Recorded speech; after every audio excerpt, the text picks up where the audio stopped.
আসসালামু আলাইকুম ওয়া রাহমাতুল্লাহ। পবিত্র জুম্মা মুবারক সকলকে। মসজিদের উদ্দেশ্যে রওনা দিলাম, কিন্তু প্রচুর বৃষ্টির কারণে বাইরেতে দেরি হয়ে গেছে। যাক, এখন একটু বৃষ্টি কমছে, আলহামদুলিল্লাহ। সকল ভালো থাকবেন, সকলের জন্য দোয়া রইল আমার পক্ষ থেকে। সবাই সবার জন্য দোয়া করবেন। আসসালামু আলাইকুম ওয়া রাহমাতুল্লাহ। বন্ধুরা, নামাজ শেষ করে মসজিদের সামনে থেকে পেয়ারা নিলাম। বাচ্চা পেয়ারা কথা বলছিল পরশু দিন, তো আমি আনতে ভুলে গেছিলাম। তো এখন মসজিদে জুমার নামাজ পড়তে গেছিলাম, ওখান থেকে নিছি। দেখি বাচ্চার কি এক্সাইটমেন্ট, দেখি কি খুশিটাই না হয়।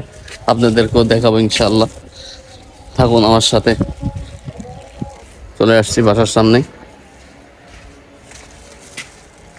বাচ্চা কি খুশিটাই না হয় দেখুন।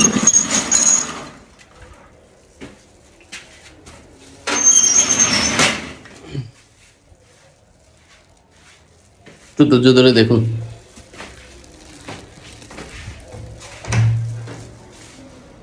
তুই তুই দি আমার কে হয়েছ? চাচাবাদ একসাথে গেছি মসজিদে, আমার থেকে হয়েছে।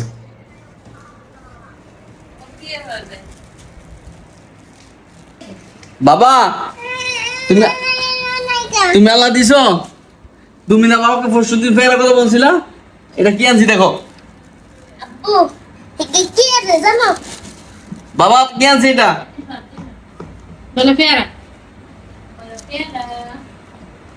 তুমি খুশি হয়েছ? সে আমার সাথে মসজিদে যাইতে চাইছে, আমি নেই এই জন্য তার মন খারাপ। এই জন্য বাবা পেয়ারার দিকে কোনো তার আগ্রহ নাই। ঠিক আবার বাবা মসজিদে যাইলে তোমাকে নিয়ে যাবো। বাচ্চা, বাবার সাথে যাও, ঠিক আছে? আবু, বাবা যখন আবার মসজিদে যাব তোমাকে নিয়ে যাব, ঠিক আছে? তখন তুমি বাবার সাথে যাও, ওকে? বাবার তাতো দাও। পেয়ারা আনছি, তুমি খুশি হইলে না বাবা? পেয়ারা তুমি খাবা না? পেয়ারা তুমি খাবে? আব্বু, হ্যাঁ কি নাই? দাঁড়াও, কি নাই? মোবাইলে তুমি কি করবা? আমার মোবাইল বাবা নিয়ে গেছি।